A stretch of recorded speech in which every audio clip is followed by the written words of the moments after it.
When we look at ancient Egypt, we're looking at more than just monuments.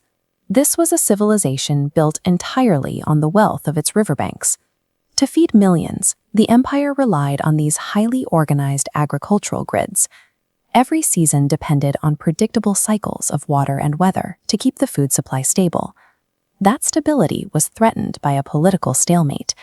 The pharaoh's refusal to release the Israelites created a vacuum where diplomacy ended and consequences began.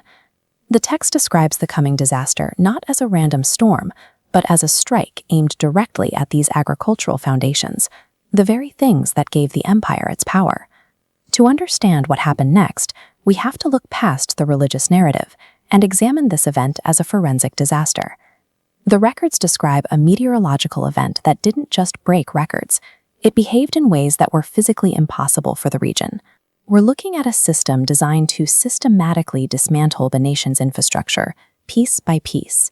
Tracking the path of this storm reveals how quickly a specialized agricultural grid is pulverized when its primary environmental assumptions are stripped away. The onset was sudden. The accounts detail a lethal storm where massive hailstones fell alongside a continuous, severe barrage of lightning. This created a dual-threat environment: kinetic bombardment combined with the rapid spread of terrestrial fires ignited by lightning. This combination shreds the standing crops instantly. What the hail didn't crush, the fire consumed, wiping out the food supply. The secondary impact was just as devastating. Massive amounts of livestock were left exposed in the fields, with no protection against the falling debris.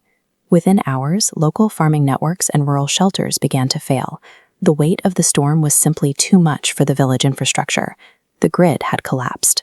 The empire's economic engine was ruined, leaving the population without its primary means of survival. But as the mainland faced total environmental collapse, a geographic exception emerged. The nearby region of Goshen remained untouched.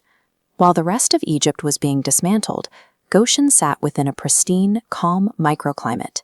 The meteorological boundary was razor-sharp. The storm stopped exactly at the border of the Israelite territory. For those watching from the palace, this anomaly proved the event wasn't random chaos. It was a deliberate precision strike. This served a dual purpose. The destruction broke the economy, while the sparing of Goshen broke their understanding of the natural world. When the storm finally quieted, Pharaoh was left looking at a landscape stripped of its vital resources. Faced with the total ruin of his kingdom's assets, the pharaoh did something rare. He publicly admitted he was wrong. He pleaded for the storm to stop, setting aside his political posture, because the immediate threat to his survival had become undeniable. It shows how localized environmental pressure can force a temporary shift in even the most stubborn leaders.